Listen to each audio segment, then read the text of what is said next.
Prezados alunos, sejam muito bem-vindos a mais esse bloco do nosso curso de Direito Penal, voltado para a segunda fase da Ordem dos Advogados do Brasil.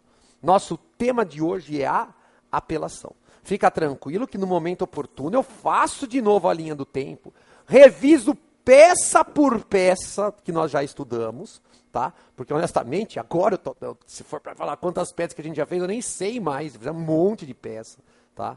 E a apelação é uma peça de suma importância para o seu sucesso, porque como eu falei para você em bloco anterior, né? Em bloco anterior, as peças mais cobradas pela prova da Ordem dos Advogados do Brasil, sem dúvida nenhuma, é a resposta à acusação que nós já fizemos, os memoriais que nós também já fizemos, e a gente começa hoje na apelação. Então vamos lá, turma, provavelmente teremos de 2 a 3 blocos aqui, só para trabalhar o recurso de apelação, tá? De 2 a 3 blocos, só para trabalhar o recurso de apelação. Então vamos lá, devagar e sempre. Vamos aqui, ó, identificação da peça e teoria da apelação. Identificação da peça e teoria da apelação. Então vamos lá, senhores. O recurso de apelação é o recurso interposto das sentenças definitivas de condenação ou absolvição e das sentenças definitivas ou com força de definitiva, quando não caiba recurso em sentido estrito. Então a primeira coisa que eu quero chamar a sua atenção para o recurso de apelação. O recurso de apelação, escreva assim aí no material. Já que não ficou escrito aqui, escreve aí na sua casa, no seu material escrito, no seu materialzinho da atual. Escreve aí. O recurso de apelação é subsidiário, ou seja, será cabível quando não couber o recurso em sentido estrito. Então a minha dica é, na hora da prova, sempre quando você perceber que é um recurso, e aí você vai entender em uma aula futura, sempre olha o artigo 581 primeiro, que é o artigo do recurso em sentido estrito. Por que cabe recurso em sentido estrito de tantas hipóteses inusitadas que não tem relação de uma com a outra, que às vezes você acaba não identificando na prova que peça que é, porque você não leu o 581. Então, para sua segurança, como é que eu ensino você a trabalhar? Vai no 581, não é reze, aí você fala, opa, com certeza é o quê? Apelação, claro, se não for outro tipo de recurso. Porque, de novo, a apelação é o recurso interposto das sentenças definitivas de condenação ou absolvição e das sentenças definitivas ou com força de definitiva, quando não for cabível, né, o recurso em sentido estrito. Aí, turma, veja só, nós temos a apelação em qualquer rito processual, né, exceto júri e G-CRIM. Porque no júri e no G-CRIM, eu vou abordar daqui a pouquinho de uma outra forma, porque tem algumas peculiaridades. Então você viu que no memoriais do júri, lá do bloco anterior, é um pouquinho diferente. Ele é até mais fácil do que os outros memoriais de qualquer outro rito. E aqui nós temos uma peculiaridade da apelação de todos os ritos, exceto júri e G-CRIM, que tem diferenças. Tá bom, turma?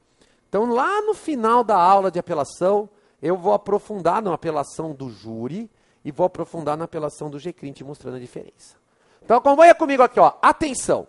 Após a reforma efetuada no Código de Processo Penal pela Lei 11.989 de 2008, passou a ser também cabível o recurso de apelação no rito do júri contra as decisões de impronúncia e de absolvição sumária proferidas no final da primeira fase desse procedimento, nos termos do artigo 416 do Código de Processo Penal.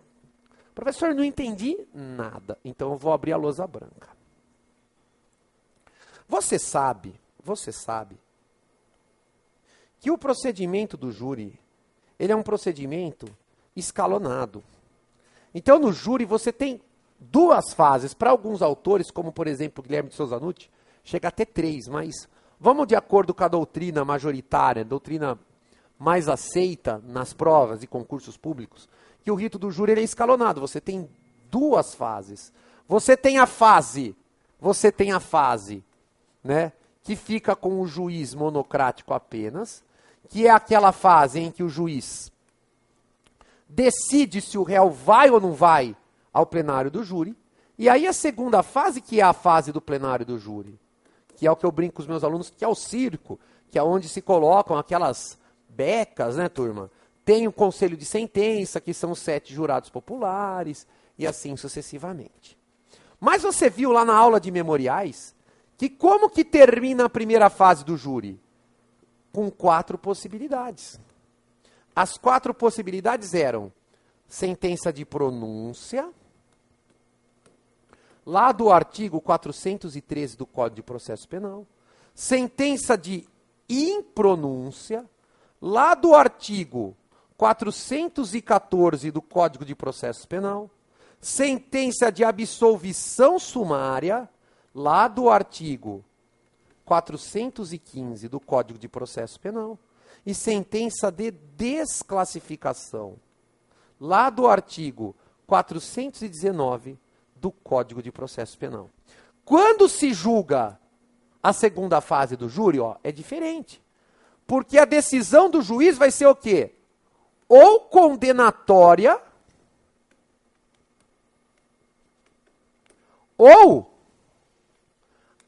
absolutória. Mas que tipo de absolução aqui, professor? Absolutória. A sentença absolutória vai ser uma sentença geralmente absolutória o quê? Própria, olha o artigo 386 do Código de Processo Penal. Então, como você percebe, aqui eu tenho, vou até trocar a cor da caneta. Aqui eu tenho a pronúncia, que é o artigo 414, a impronúncia, que é o 415, desculpa, errei aqui, turma, perdão. A pronúncia, que é o 413, a impronúncia, que é o 414, a absolvição sumária, que é o 415, e a desclassificação, que é o 419. Da decisão da segunda fase, é 386. Mas o que a gente leu? O que a gente leu no atenção do slide, turma? Nós lemos assim, que a partir de 2008, da primeira fase do júri, você tem que tomar cuidado. Pode ocorrer recurso de apelação? Pode. Professor, por que antes não podia? Porque até 2008, qualquer uma dessas 4 decisões eram atacadas por recurso em sentido estrito. E agora não é mais. Antes era mais fácil para o candidato, era mais fácil, inclusive, ensinar. Porque era muito simples. O que a gente pregava para o aluno? Decisão que termina a primeira fase do júri, quais sejam? Pronúncia, impronúncia, absolvição sumária e desclassificação. Qual era a peça processual? Recurso em sentido estrito. Agora não mais. Desde 2008, pode ser rese, que é o recurso em sentido estrito, e pode ser a apelação. E aí, qual é a minha dica para você lembrar na prova? Para não sofrer. Olha que dica interessante. Aprenda uma coisa. O segredo está na primeira letra da decisão e na primeira letra do recurso. Veja. Vogal, eu recorro com vogal. Consoante, eu recorro com consoante. Veja que interessante. Pronúncia, primeira letra. É vogal ou é consoante? Consoante. Eu recorro com consoante. Então cabe reze. Consoante. Impronúncia, primeira letra vogal. Então eu recorro com vogal. Apelação. Absolvição sumária, vogal. Recorro com vogal. Apelação. Desclassificação, consoante. Consoante eu recorro com consoante, reze. Pronto, acabou a dificuldade. Só você lembrar, vogal com vogal, consoante com consoante. Então, a apelação será cabível de absolvição e de impronúncia. Vogal com vogal. Recurso antidistrito será cabível contra consoante com consoante, pronúncia e desclassificação. Tá bom? Beleza, turma? É isso que estava escrito lá. E agora eu dei uma regrinha que vai facilitar, acredito, e muito a sua vida. Vamos lá. Prazo da apelação. O prazo de interposição da apelação é de 5 dias. E para apresentação das razões, 8 dias. É aqui que mora o perigo, prezado aluno. É aqui que mora o perigo. Porque uma coisa é a vida prática, outra coisa é a prova da Ordem dos Advogados do Brasil. Professor, não entendi. Então, para de dormir aí na frente da sua tela e vem comigo agora, que isso é importante. Senão depois vai me mandar e-mail que não entendeu. Então, eu vou falar bem devagarzinho. Para, respira, volta, me ouve quantas vezes for necessário. Então, veja só. Vou voltar na lousa branca. O recurso de apelação, em qualquer rito, ele é uma peça composta. Se você não lembra, lá nos primeiros blocos, eu comentei que existiam peças simples e peças compostas. Quais eram, ou qual é a diferença de uma peça simples para peça composta? A diferença é que na peça simples, em uma única peça, eu endereço, narro os fatos, faço o direito e o pedido. Beleza? Então, em uma mesma peça, eu já apresento para o juiz fatos, direito e pedido. Na peça composta, não. Na peça composta, não. Na peça composta, não. Por que ela é composta? Porque eu tenho duas petições. Eu tenho uma petição de interposição e uma petição de razões. Eu tenho uma petição de interposição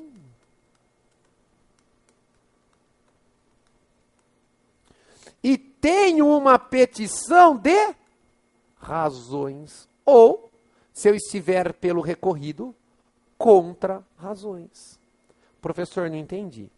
Na petição de interposição, que geralmente nós fazemos em uma única lauda, ou seja, em uma única folha, nós fazemos o quê? Nós apresentamos o recurso. Então, eu endereço, pulo as 10 linhas normal, na 5ª linha o número do processo, e coloco aqui, ó, Tiago, já qualificado nos autos do processo em epígrafe, que lhe move a justiça pública, vem por meio de seu advogado, procuração anexa, respeitosamente acraseado presente de Vossa Excelência, não se conformando com a respeitável sentença condenatória de folhas tal, interpor recurso de apelação, dentro do prazo legal de 5 dias. Dentro do prazo legal de 5 dias. Ponto. Pula uma linha. Requer que Vossa Excelência conheça o recurso, remetendo-se as razões para o egrégio Tribunal de Justiça. Nesses termos, pede deferimento. Local e data, advogado, mesma coisa. 3 pontinhos, OAB, 3 pontinhos. Essa é a peça que eu estou interpondo. Certo? E depois eu tenho a peça de razões. Que aí sim, a peça de razões é para quem vai julgar o recurso. Que nem sempre é para a mesma pessoa que você está o quê? Interpondo o recurso. Então eu coloco razões de apelação, né? Egrégio à Câmara, egrégio tribunal, colém da Câmara, né? Se for turma a turma, né? Douta Procuradoria de Justiça. E aqui sim, ó, eu vou narrar os fatos, o direito e fazer o pedido. Mas, professor, também é assim no processo civil, eu sei. Então, para mim não é novidade. Tem uma novidade, sim. Porque no processo civil, quando você interpõe, você já apresenta anexo as razões. No processo penal não é assim na prática. Na prática, como é que funciona o processo penal? Você avisa o juiz que está inconformado. Então você interpõe a apelação. Você só apresenta essa lauda. Aí o juiz recebe o recurso e te intima novamente. Para apresentação do que agora? Das razões. Então no processo penal, olha só. Eu tenho 5 dias para falar para o juiz que eu estou inconformado e que eu vou apelar. Ou seja, interpondo a apelação nessa única petição, nessa única pecinha. Aí o juiz recebendo, ele me intima e eu recebo novos dias, ou seja, 8 dias a mais. Para quê? Para apresentar as minhas razões de apelação. E na prova da ordem? Se a prova pedir para você datar a apelação, você vai datar 5 ou 8 dias? A resposta é muito clara, depende. Se a prova falar que você tem que tomar a medida cabível, então significa que você tem que interpor o recurso. E como na prova da OAB, você não vai ser intimado, a não ser que você queira ir na repescagem para apresentar as razões, o que não vai acontecer. Como na prova da OAB você tem que interpor e apresentar as razões, nesse caso você vai contar o quê? 5 dias. Mas se a prova falar que o recurso já foi interposto, porque no crime o réu também pode interpor o recurso, então você está apresentando não mais o quê? A interposição. A interposição, melhor dizendo, né? A interposição. Você está apresentando o quê? As razões. As razões de apelação. E aí você vai contar o quê? 8 dias. Tá bom, turma? Deu para entender? E se for contra razões, aí não tem dúvida. Contra razões, sempre 8 dias. Tá bom, galera? Vamos voltar lá então no slide. Vamos voltar então. No caso de apelação supletiva, terá o assistente de acusação os mesmos 5 dias, desculpa, turma, 5 dias, os mesmos 5 dias para interpor a apelação, se já estiver habilitado nos autos, e 15 dias se não estiver. O artigo 600, parágrafo 4º do Código de Processo Penal, faculta ao apelante apresentar as razões em segunda instância, desde que declara na interposição do recurso, que para a prova da OAB não se preocupa com isso não, tá? Agora vamos lá, na Lei 9.099, o prazo sempre é o quê? De 10 dias. Porque embora tenha a petição de interposição e razões, na Lei 9.099 você faz que nem no cível. Na mesma data da interposição você já protocola juntamente as razões que vão anexas, tá? Para facilitar o estudo, busque sempre seguir, quando possível, o quadro abaixo, para a elaboração do direito da apelação, tá bom?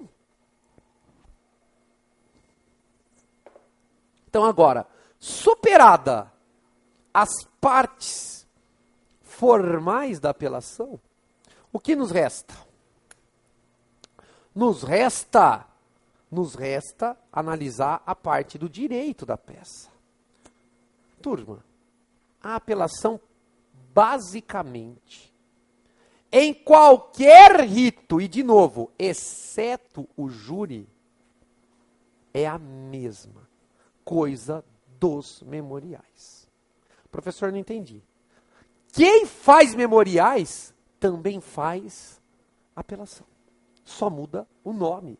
Então, tudo aquilo que nós estudamos nos memoriais, você vem aqui agora e arrebenta comigo.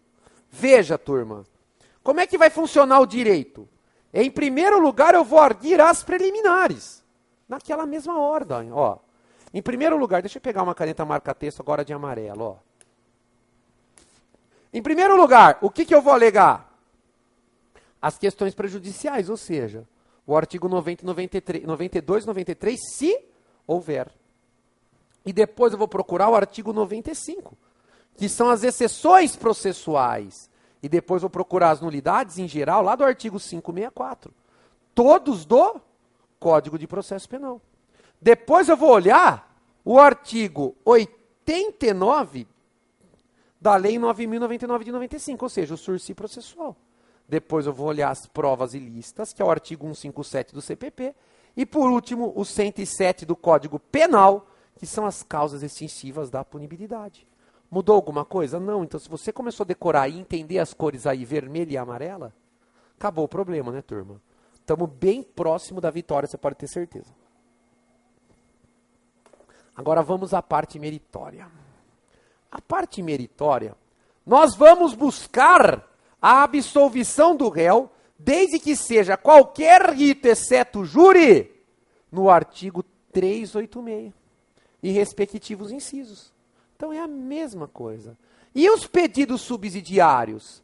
Se for qualquer apelação, exceto o rito do júri, é a mesma coisa.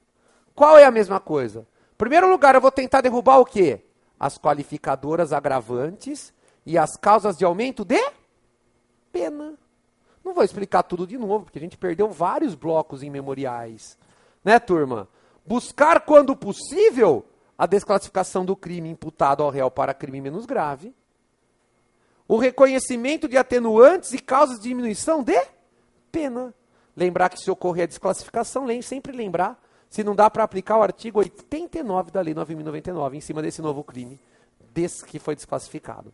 Buscar o regime inicial menos gravoso ao réu. Então você vai buscar o regime menos gravoso ao réu, a mesma coisa que os memoriais, professor, eu sei. Veja, se possível, requerer a substituição da privativa de liberdade por restritiva de direito lá do artigo 44 do Código Penal. Não sendo cabível o 44, vê se cabe o 77 do Código Penal, que é a suspensão condicional da pena. Suspensão condicional da pena. E se o crime deixa a vítima, requerer a fixação da indenização do artigo 387, inciso 4, no patamar mínimo legal. No patamar mínimo legal. Perfeito. Mudou alguma coisa, turma? Nada. Absolutamente nada. Não mudou nada. Absolutamente nada. A apelação em qualquer rito, exceto o júri, continua sendo a mesma coisa. Mas, professor, você falou no começo do bloco júri e GCRIM. A diferença do GCRIM, você não percebeu, eu já falei. Que é, na prática, você apresenta sempre o quê? A interposição e as razões no mesmo ato processual, dentro do prazo de 10 dias. Agora, em qualquer rito, inclusive no júri, você tem a interposição e as razões. 5 dias para interpor, 8 dias para apresentar as suas razões ou suas contra-razões. Certo? Agora, no rito do júri, por que eu falei que muda? Eu falei que muda porque depende da fase do júri, vai ser uma ou algumas teses específicas para que você alegue. E aí, turma, pra gente não começar e deixar esse bloco de novo com 35 minutos, 40 minutos, o que eu vou fazer com você?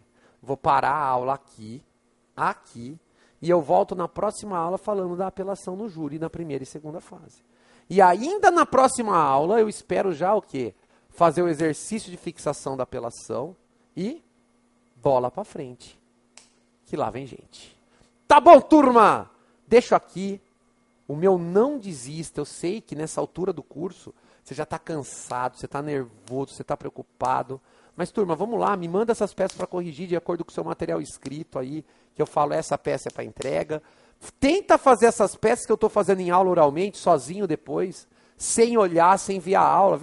Tenta você desenvolver para ver se você aprendeu, se você está entendendo o desenvolvimento da peça. Se você não entendeu ainda o que é premissa maior, menor conclusão, me manda um e-mail que eu faço questão de tentar. Nem que eu tenha que te ligar para a gente matar essa dúvida aí, para a gente sanar essa dúvida. Eu tenho certeza que você vai ser aprovado. Desde que você confie em primeiro lugar, né, turma, em você mesmo. Em segundo lugar, confie também aqui nas informações que eu estou te passando. Claro que antes de tudo você sempre confie em Deus, turma. Beleza? Fica com Deus. Nos vemos na próxima aula. Se Deus quiser, não desista, que vai dar certo. Qualquer dúvida, estou sempre à disposição aí pelos contatos que eu te deixei no bloco 1, meu e-mail, Facebook, Twitter, sei lá, o que for melhor para você. Até a próxima.